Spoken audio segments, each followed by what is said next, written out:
अंकिता और आप देख रहे हैं सत्यहिंदी.com। चलिए एक नजर डालते हैं अब तक की सुर्खियों पर। लंबे समय से चल रहे कर्नाटक के हिजाब बैन मामले पर सुप्रीम कोर्ट आज फैसला सुनाएगा।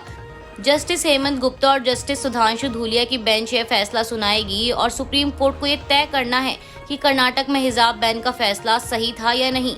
बता दें 22 सितंबर को 10 दिन चली सुनवाई के बाद बेंच ने हिजाब विवाद पर फैसला सुरक्षित रख लिया था। जम्मू में 1 साल से ज्यादा समय से रह रहे लोग अब वोटर नहीं बन पाएंगे। दरअसल जम्मू कश्मीर की सियासत में प्रशासन के एक फैसले के बाद उथल पुथल मच गई थी। जम्मू की उपायुक्त अवनी लवासा ने मंगलवार को एक बड़ा ऐलान करते हुए आदेश दिया था कि जम्मू में जो भी व्यक्ति 1 साल से अधिक समय से रह रहा है उसे नए वोटर के रूप में रजिस्टर किया जाए। यानी इस आदेश से अगर कोई बाहरी व्यक्ति भी 1 साल से अधिक समय तक जम्मू में रहता है तो उसे वोटिंग का अधिकार मिल सकता था, लेकिन अब आदेश के 24 घंटों के अंदर ही इसे वापस ले लिया गया है। नेशनल कॉन्फ्रेंस पीडीपी के जोरदार प्रदर्शन के बाद जम्मू की जिला उपायुक्त और जिला निर्वाचन अधिकारी अवनी लवासा ने अपने आदेश को वापस ले लिया है। यानी अब तहसीलदारों के पास ये अधिकार नहीं होगा कि वह जम्मू में 1 साल से ज्यादा समय से रह रहे लोगों को आवास प्रमाण पत्र जारी कर सकें। इसके साथ ही नेशनल कांग्रेस ने बीजेपी पर भी हमला बोलते हुए कहा कि बीजेपी जानती है वह चुनाव हारने वाली है, इसलिए वह ऐसा कर रही है। बीजेपी को डर लग रहा है। पश्चिम बंगाल के राज्यपाल रहने के दौरान जगदीप धनखड़ और ममता बनर्जी के बीच कई बार टकराव देखने को मिला। अब जगदीप धनखड़ उपराष्ट्रपति बन गए हैं, लेकिन लगता है कि अब भी वो तनाव दोनों के बीच जारी है। पश्चिम बंगाल के चुनाव के बाद हिंसा को लेकर मानवाधिकार आयोग की रिपोर्ट का जिक्र करते हुए धनखड़ ने ममता बनर्जी पर तंज कसा है।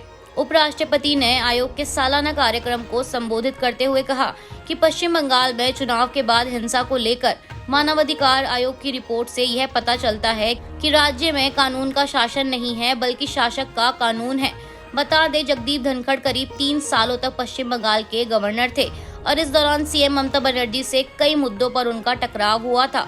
यूनिवर्सिटी में वीसी नियुक्त करने से लेकर कानून व्यवस्था तक के मामलों में दोनों के बीच कई बार टकराव देखने को मिला था।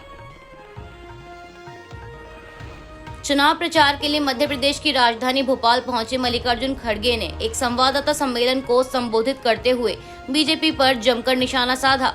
खड़गे ने कहा, हमारे सामने सबसे बड़ी चुनौती ये बीजेपी की सरकार है जो संविधान को नष्ट कर रही है, ऑटोनोमस अथॉरिटी को कमजोर कर रही है। उसका दुरुपयोग कर जहां भी हमारी सरकारें हैं, मोदी और शाह ने मिलकर हमारे एमएलए चोरी किए हैं। राहुल गांधी के नेतृत्व में 7 सरकारें आईं। चोरी की वजह से हमारी कर्नाटक सरकार के साथ साथ मध्य प्रदेश सरकार गई, मणिपुर सरकार गई और गोवा सरकार गई। इस तरफ कहते हैं कि कांग्रेस को जनाधार नहीं है, जनता का सपोर्ट नहीं है। दूसरी तरफ जनता का सपोर्ट मिलने के बाद संविधान के तहत जो सरकार बनती है उसको खरीद फरोख्त कर गिरा देते हैं। खड़गे ने आगे कहा कि संविधान और लोकतंत्र को बचाने के लिए मैं इस चुनाव में खड़ा हुआ हूँ। कार्यकर्ता और नेता सभी ने मिलकर मुझे इस चुनाव में खड़ा किया है। छत्तीसगढ़ के मुख्यमंत्री भूपेश बघेल ने बुधवार को पूर्व मुख्यमंत्री रमन सिंह के उस बयान पर कानूनी कार्रवाई करने की चेतावनी दी है जिसमें उन्होंने बघेल को कांग्रेस पार्टी और सोनिया गांधी का एटीएम कहा था। मुख्यमंत्री बघेल ने संवाददाताओं से बातचीत के दौरान सिंह के बयान पर आपत्ति जताई और कहा, रमन सिंह जी ने जो बयान दिया है वह घोर आपत्तिजनक है। वे कहते हैं कि सोनिया गांधी जी का एटीएम हूँ, यह प्रमाणित करें, अन्यथा सार्वजनिक रूप से माफी मांगे, नहीं तो उचित कानूनी कार्रवाई की जाएगी और उनके खिलाफ मैं मानहानि का दावा भी करूंगा। दरअसल राज्य में ईडी की कार्रवाई को लेकर पूर्व मुख्यमंत्री सिंह ने मंगलवार को सत्ताधारी दल कांग्रेस पर निशाना साधा था और कहा था कि मैं पहले से कह रहा हूं कि भूपेश बघेल कांग्रेस पार्टी और सोनिया गांधी का एटीएम है। राज्य में अवैध वसूली हो रही है, कोयले में अवैध वसूली की जा रही है। अब यहाँ काली कमाई का पोल खुलने लगा है, सच सामने आएगा और सब सामने आएगा। उन्होंने कहा था यह सरकार जाने वाली है, यहाँ कई हजार करोड़ रुपए का खेल हो रहा है, यहाँ सभी जानते हैं। सिंह के इस बयान पर पलटवार करते हुए बघेल ने ट्वीट भी किया। अपने ट्वीट में सीएम ने लिखा कि भ्रष्टाचार के अंतर्राष्ट्रीय पितामह को लगता है कि मार्गदर्शक मंडल में हुई वाइल्ड कार्ड एंट्री से बाहर आने के लिए छत्तीसगढ़ को बदनाम करेंगे, ये नहीं चलेगा। कौन किसका एटीएम है इसका प्रमाण तो देना ही पड़ेगा। पनामा के खाते में दर्ज है जिनका नाम, वो फिर करने लगे छत्तीसगढ़ को बदनाम। इसके साथ ही बघेल ने लिखा कि वैसे नान की डायरी में नागपुर से लखनऊ तक का जिक्र है।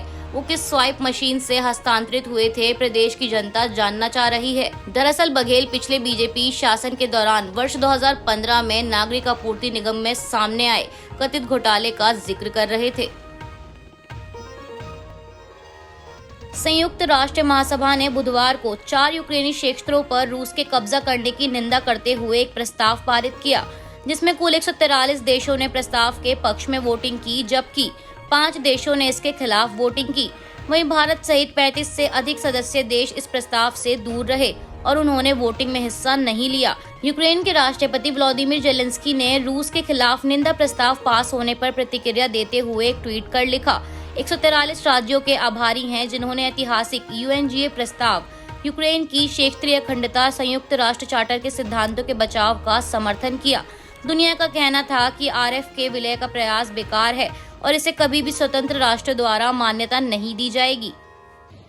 आज के लिए बस इतना ही। बाकी की खबरों के लिए बने रहिए सत्यहिंदी.com के साथ।